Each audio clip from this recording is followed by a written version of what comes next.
Assalamualaikum warahmatullahi wabarakatuh anak-anak. Bagaimana kabarnya hari ini? Sehat semua kan? Baiklah, sebelum memulai pembelajaran pada hari ini, ada baiknya kita membaca doa terlebih dahulu ya. Ketua kelas, tolong pimpin doa.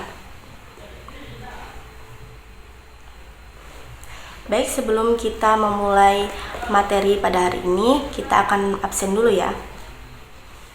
Sepertinya hadir semua hari ini. Baiklah, kita akan memulai pembelajaran pada hari ini.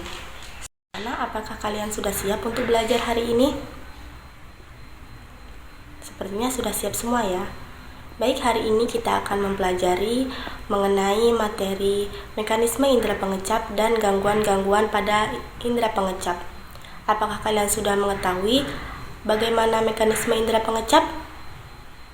Sepertinya belum tahu ya. Baiklah, kita simak bersama-sama mengenai mekanisme indera pengecap dan gangguan-gangguan indera pengecap. Pada pertemuan minggu kemarin kita sudah membahas mengenai materi struktur anatomi indera pengecap dan fungsi indera pengecap. Dan pada minggu ini kita akan membahas mengenai mekanisme indera pengecap dan gangguan-gangguan pada indera pengecap. Mekanisme indera pengecap: makanan atau minuman yang telah berupa larutan di dalam mulut akan merangsang ujung-ujung saraf pengecap. Setelah itu, rangsangan tersebut diteruskan ke pusat saraf pengecap di otak.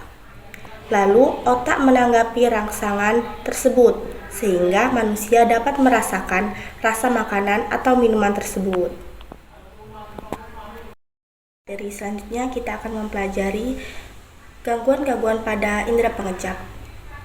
Apa saja sih gangguan-gangguan pada indera pengecap?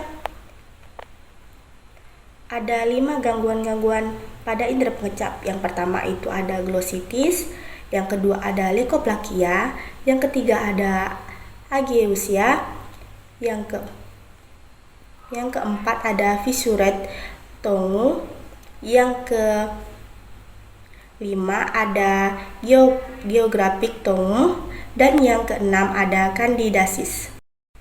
Baiklah, gangguan yang pertama glositis atau peradangan lidah. Bisa akut maupun kronis. Gejalanya berupa adanya ulkus dan lendir yang menutupi lidah. Peradangan ini biasanya timbul pada orang yang mengalami gangguan pencernaan atau infeksi pada gigi. Lidah lembek dan pucat dengan berkas gigitan pada pinggirannya.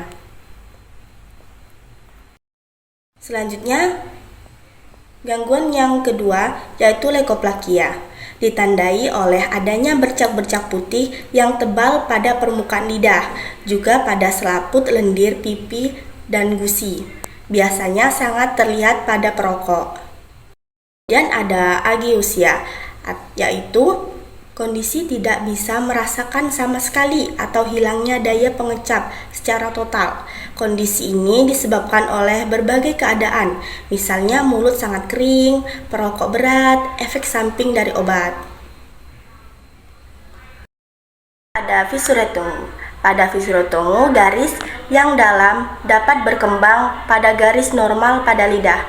Hal seperti ini terjadi umumnya karena penuaan dan tidak dibutuhkan pengobatan kecuali menyebabkan terjebaknya makanan dan bakteri yang kemudian mengakibatkan inflamasi pada fisula. Seseorang yang terkena gejala inflamasi dapat mengatasinya dengan cara menyikat lidah dengan lembut. Fissuret tongue juga terlihat pada kondisi seperti sindrom Down, akromegali, dan sindrom Sjogren.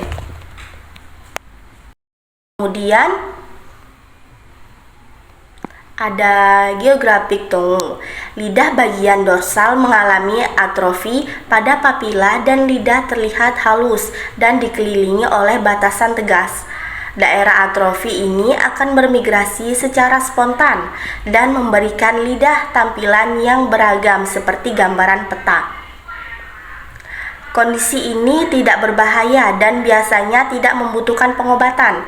Penderita biasanya menjadi sensitif terhadap makanan pedas dan panas. Dan penderita biasanya kalau makan makanan pedas dan panas akan merasa sakit. Gangguan yang terakhir yaitu kandidiasis. Kandidiasis itu apa sih sebenarnya? Kandidiasis itu suatu lesi yang disebabkan oleh berbagai jamur kandida, di mana paling banyak terdapat pada tubuh manusia adalah Candida albicans. Terdapat beberapa bentuk kandidiasis, yaitu kandidiasis pseudomembran akut dan kandidiasis atropik akut, kandidiasis atropik kronis, dan kandidiasis kronik hiperplastik. Sudah mendengar penjelasan materi dari Ibu tadi, materi tentang mekanisme indera pengecap dan gangguan-gangguan pada indera pengecap. Selanjutnya kalian buat kelompok, satu kelompok terdiri dari 4 orang. Kalian akan menyimpulkan materi yang Ibu jelaskan tadi dan kalian presentasikan ke depan.